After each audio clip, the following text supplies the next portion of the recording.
Рахмат, Шухрат Маматалиевич, айтсаңыздар, бұл мыйзамға жараша товарларды кайрып берүү мөөнөтү канча убакыт берилет?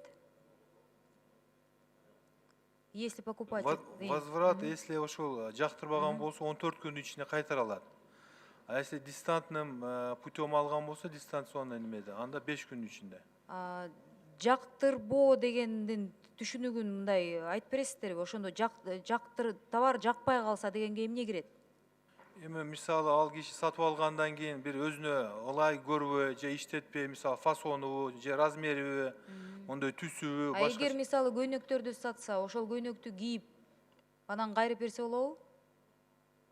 Аны мондой кийбей туруп, ошону баягы бул жерде жазып атпайбы, баягы дөңгөлөктү сатып алса, дөңгөлөктү айдап бир нече күн, анан жакпай калды деп кайрып берсе болобу?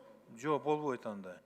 Көйнөктү кийип алып туруп, этикеткасы бирок сакталды, бирок бир нече күн кийип кайрып берсе болобу? Мисалы мондой да, если мисалы ошо алып туруп кийип же дөңгөлөктүн бир дефекти чыгыпса, бирок этикеткасы бар да көйнөктө.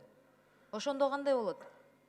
Эми аны тоже мисалы буну сиз мисалы эмес, сиз мыйзамдап келатасыз. Мыйзам боюнча боюнча айтпайсыздарбы?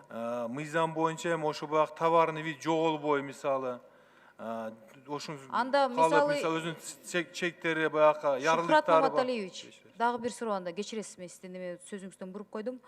Эгер мен 1 кило кант упаковкада алсам, анан кантты ачып туруп татып көрсөм даамын, жакпай калды. Бирок мындай упаковочный кебетеси бузулуп калды да, кайрып берсем болобу? Продукты питания буга кирбейт, бул жерде промышленный немелер, продукты питания. Кечиресиз, 9-статьяны ачыңыз, анда продукты питания как это кирбейт, жазып атпайсыздарбы? Информация о товарах, работах и услугах, ошондо белгиленип жатпайбы? Баарын камтып атасыздар да, и продукты питания, и промышленный товарлардын баары биякта бүт белгиленген да, туурабы бул мыйзамда? Анан защита прав потребителей деп коюп, бир продукция кирет, бир продукция кирбейт деген кандайча? Ошол эле 9-беренени ачсаңыздар, ошол продуктылар боюнча маалымат деп берип атасыздар да. Ошол маалыматта 9-беренени ачсаңыз. Ачтыңызбы? Тамак аш боюнча полный мындай перечинди бериш керек, эми ошо чыгаруучулар деген бериш керек экен да. Ооба, упаковкада расфасованный болгондо толук ошо маалымат берилиш керек. Азыр дүйнө жүзүндө ошол продукцияны белгилеп жатканда аллергический, мындай аллергияны мындай козгогон продуктылар ичинде бар жок деп белгиленет. Бул жерде ошол киргизилдиби?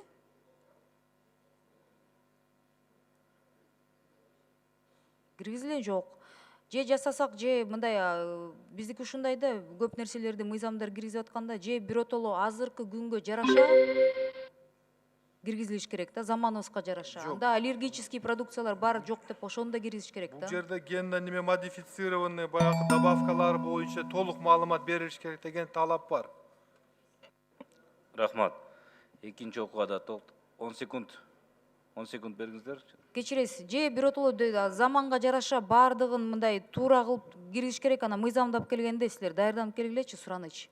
Жарым суроого жооп бере албай койдуңуздар. Мага жазуу түрүндө берип коюңуз. Рахмат.